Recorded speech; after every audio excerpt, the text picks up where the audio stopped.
This is the Ryder and Lisa replay. Brought to you by Southtown Hyundai. Check out the Southtown Hyundai Advantage at southtownhyundai.ca. It's time for Overrated Underrated with Ryder and Lisa. Overrated, chewy, gummy candies. Uh-oh. Why are we eating these? Why do we do this to ourselves? They're delicious. No, they don't sit well. They hurt the jaw to chew. They give you cavities, and then you're on the toilet all night. Or is that just me? I think most of those might just be you. No, there's something in red dye. Sometimes when I eat candies, like 5-cent candies, I'll get like almost canker sore on my tongue somewhere. Yeah. So that's what it does for me, but they're worth it usually. They're not worth it. I remember getting like Sour Patch Kids when I go to a movie and I'd eat the entire bag and my tongue would be bleeding. Why am I doing this? Well, I don't know if you're supposed to eat the entire bag. Those are like shareable bags, aren't they? Maybe to some. Okay. But I am just so mad at myself. I probably had about 30 gummy candies last night. I know, it was bad. Really went for it. I know. I was watching Squid Game, so I was really into it. I was nervously chewing. And then next thing you know, I was in the fetal position screaming. Because of the show and how scary it is? Well, no. Because of the diarrhea cramp. Yeah, like it felt like I was giving birth. Oh my God. It was so painful. Does no one else deal with this when they eat candy?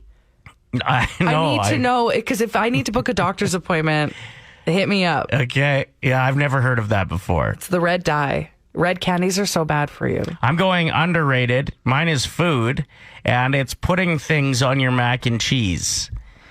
A lot of people just go, oh, gee, what are you, 6? Yes. That's what I ate yesterday. I literally had Katie. Wow, I'm really exposing how bad I ate yesterday. Katie and gummy bears. Nice. No, but yeah, when I got home, there was some Kraft dinner left on the stove. Yeah. I put in some hot sauce I got from Northern Chicken, lots of pepper, and crushed up some sour cream and onion chips on it. Ew, what? No, it was incredible. Like, it's macaroni and cheese is a vessel for toppings. It's like a hot dog. You need to mix it up and try some new things with your KD. Just plain, okay, is it a kid's birthday party? Then you have an excuse. Any other time you make that, if you're an adult, you need to add some things to it. Underrated, putting things on your mac and cheese. Okay, so far on the text line, a lot of people are telling me that it is a personal problem that 5-cent candies give me diarrhea. So I'm so glad I talked about this. So it's a personal problem with you, not them? With me. Yeah, they just don't you. get sick. Yeah, it's just you. They also probably don't eat 30 candies on a weeknight. Tell Me something. good. Brought to you by A&D Tutoring. Wonder, learn, grow. For more info, visit adtutoring.com.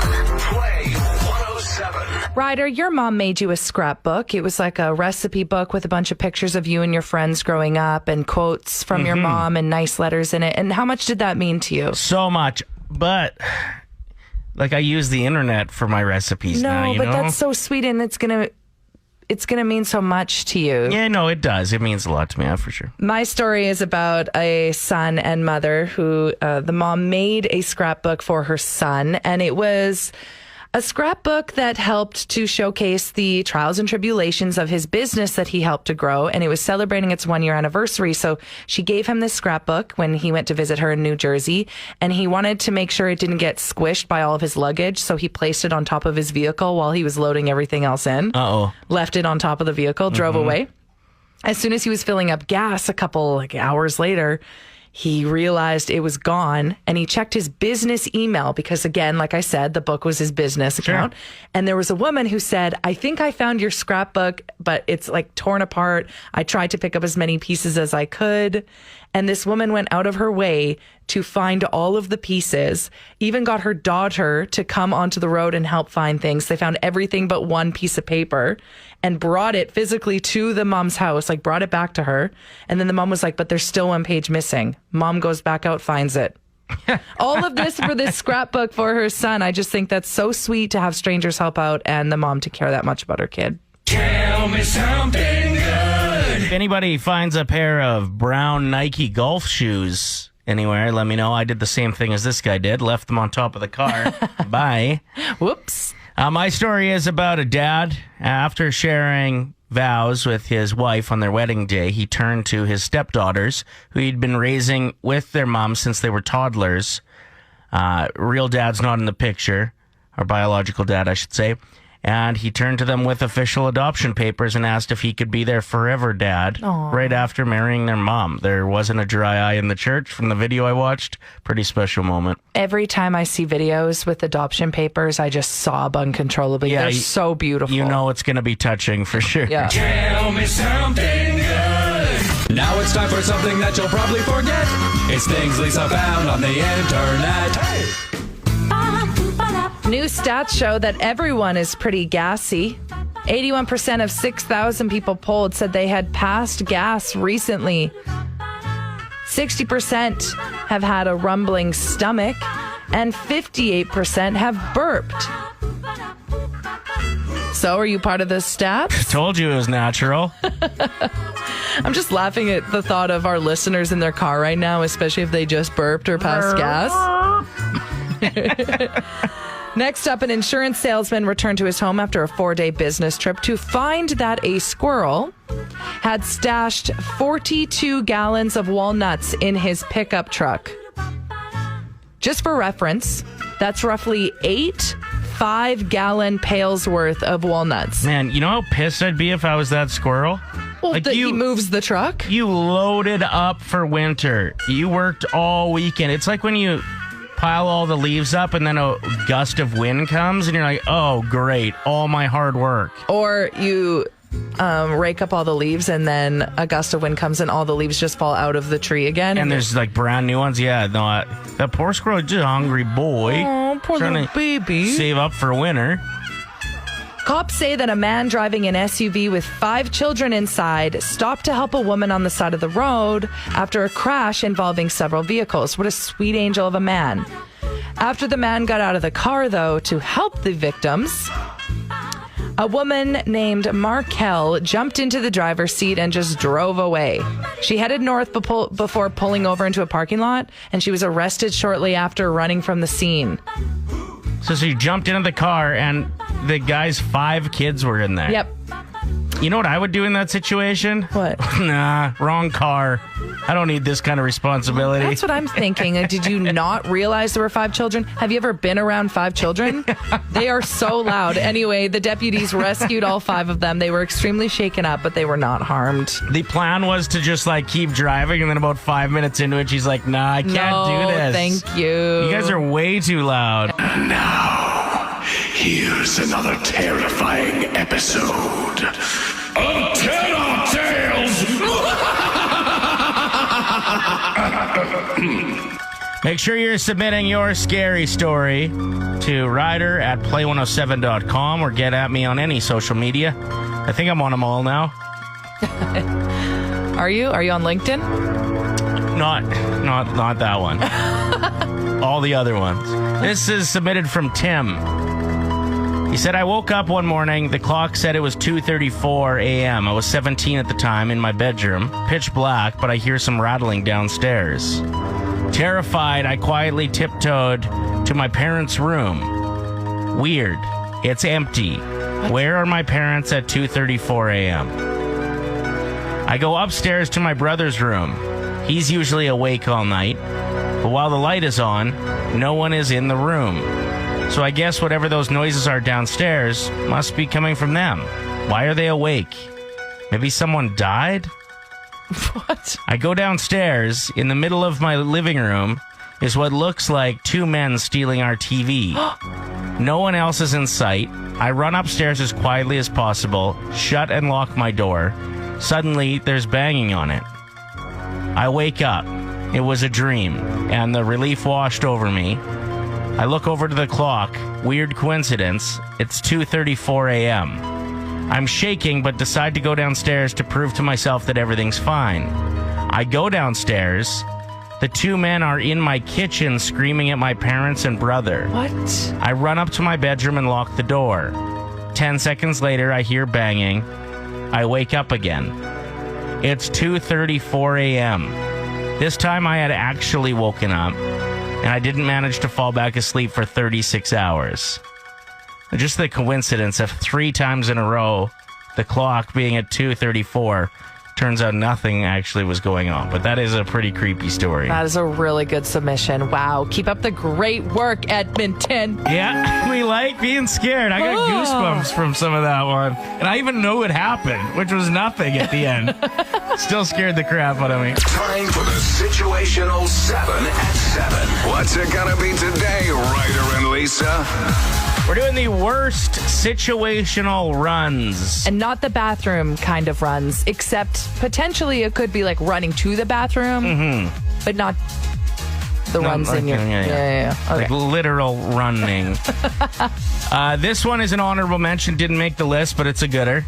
When your kid is about to fall, the run over to try to catch them in time, or even if your kid is about to drop something expensive, especially like if you're at a store or your rich friend's house and you know how much it is, the thing they're playing with, that's a terrible run. You don't know you're going to make it or not, right? Okay, I just thought of a really good one, and I don't know if it's in our top 7, so I want to say it right now, but I also don't want to ruin our list. Okay. Can I just say it? Sure. That run you have to do when traffic stops for you. Oh, that didn't make the list. That is a good one. That's an honorable mention because it's a half run. Yeah. It's lazy. Your bag is full and it's like clanking around. I think the run to when somebody's holding the door for you and you're really far away could be a similar awkward run. Yeah. Don't hold the door for me. Not that far for sure. Yeah. It's too Canadian. It's too nice. Number 7. When you're chasing a piece of paper in the wind. Or money. That run, yeah. Every time you bend down, it scoots away at you again. Just the worst. Yeah. Number 6, this was a listener submission to 780-784-7107. Yeah, thanks, Sarah. Chasing the pet that got out, especially like if your friend by mistake lets it out because they don't realize what it's like to have a pet, so they don't shut the door, and then all of a sudden your dog goes chasing a rabbit. Yep. The run after any pet that got out. That's number 6. And especially when they're bad and their recall's terrible and they're just playing a game with you all of a sudden. You know what I mean? Where they get down on their front 2 paws and they shift back and forth. This isn't a game. We need to go back inside. Yeah. At number 5, we have I really don't want to go for a run. Yeah, it's definitely half-assed. The exercise run, and like you start the first 10 steps and you're like, nah, this ain't gonna be right. Nope, not today. Worst situational runs. Samantha's text, the run through the airport as you're trying to make it to your flight or reach your soulmate before they board their plane. That actually works its way into number 4. Does the it? Running to catch something but not making it. So Sam's suggestion, the plane, the bus, the LRT, even like a store before it closes. Oh, no. Trying to run towards that. Number 3 on the list, we have being chased. Just in general, it could even be like buy your family dog for fun, but like there's just something about being chased that I absolutely hate. I scream like a school kid when I'm being chased. Have you ever seen those? Well, obviously you've seen them. But when you see those videos of kids getting chased by like a goose, I get so scared for them. Next up, we have number 2 for the worst situational runs. Not sure you're going to make the bathroom run. Jen pointed out a very specific example of this. That awkward run to the bathroom at the office so you don't crap your pants. Not too fast so people know what you need to do, but fast enough to hurry up and get there so you don't have an accident. We all know. You might as well just be honest. We have another honorable mention that just rolled into the text line. Joel says, the run to the stove when the pot is over boiling. Oh, good one. That's such a good one. Super good one. And now we have Haley with us. It was her suggestion that has made its way to number 1. Fire away. The run when you need to go to the far back corner of the grocery store looking for an item you forgot while your partner stands in line at the checkout for you. Or even when you have to just leave everything that's there. And you're like, I'll be right back, I promise. Especially when you don't know where the item is. Yes. Totally. Haley, that is such a good one. Thank you so much. You're welcome. Play 107. I used to be kind of judgy when I'd see parents with their kid on a leash. I'd be like, really? Now I get it. Now that I actually have kids in my world. Yeah, your niece and nephew. You've watched them a few times. Your daughter Charlie, she gets distracted really easily when things are exciting around. So I get it. I'm like, I would buy a leash. I don't know. Is that wrong? You don't want to lose your kids, no, right? Exactly. There's a viral video right now on TikTok of a mom who has some suggestions, and since it's gone viral, she's had people reach out to her and say, like, you actually helped me find my kid when I lost them. Yeah, it's great advice. I wish this advice was around when I was a kid. I used to get lost like every week. The worst one was at a ski resort. My mom, like, this is how the times have changed, but I was just skiing by myself as like a 7-year-old on the bunny hill while she and the rest of my family went up to do runs that they actually wanted to do. That's a true story. That used to happen. You would never do that now, and then I got tired from skiing this bunny hill by myself and went and sat next to some strangers, got tired, fell asleep under the picnic table in the chalet. And they didn't find me until the whole place cleared out. Like, Mom had the search and rescue, the choppers were out, like everything, looking for this missing kid. I was just napping. I feel like that's happened to all of us, especially if you grew up in the 90s. Yeah, before you had cell phones, before kids had devices. Like, the amount of times my mom had to go to customer service at the grocery store and be like, can you announce my kid's name on the intercom? Right? It always happens. So we're going to get to this advice, and then we'll dive into Ryder and Lisa's $20,000 Play That Tune. It's $1,400 what we're playing for next. The lines are currently blocked until after you hear that song clip, so I wouldn't bother trying yet. Here's some of the advice from the lady that's gone viral, though. First thing you want to do, dress your child in bright colors. And if you're with a big group, like say you're going to the zoo or mall or Disney, try to dress your kids in bright colors similar to each other. Also, before you enter the place, you want to make sure you get a picture of your child and what they're wearing, and make sure that picture includes their shoes. That's a really good tip, the get your kids to wear the same color. Other than, would you keep thinking you found your kid and just see his brother? Mm-hmm. So maybe that's... I don't know if I agree with that, but I do agree with the shoes thing, because you can easily put a jacket on a kid. Mm-hmm. Worst case scenario, obviously, right? But the shoes, they're not going to change their shoes. The taking the picture the day of, that's a smart one. Yeah. She continues. You can also write your phone number on your child somewhere, or get one of those bands that gives your name and number. Do not ever put your child's name on anything. And if, God forbid, they ever do go missing, because remember, these things happen to the best parents, what you want to do is you want to start loudly looking for your child. Do not start silently looking for your child. So it's going to look like this. Your child goes missing, and you're gonna start yelling, I'm looking for a boy, age 5, brown hair, brown eyes, Caucasian, red Nike t-shirt, black shorts, black shoes. That's actually how I used to find dates. I'd just yell that out about women. No, like, I'm looking for a 6-foot brunette. A real tall woman. Sir, we're going to have to ask you to leave. Walk into the bar. I'm looking for somebody that doesn't drink too much. Is okay with a smoker. Okay. Hey, you quit smoking a year and a half ago. Good for you. Well, I quit playing that game a long time ago, too. She continues. And you're going to keep repeating that loudly over and over again as you look. Our instinct is to start quietly looking for our kid, but we want as many people to start looking for that kid, because best case scenario, somebody sees your kid and can alert you and knows to bring that child back to you.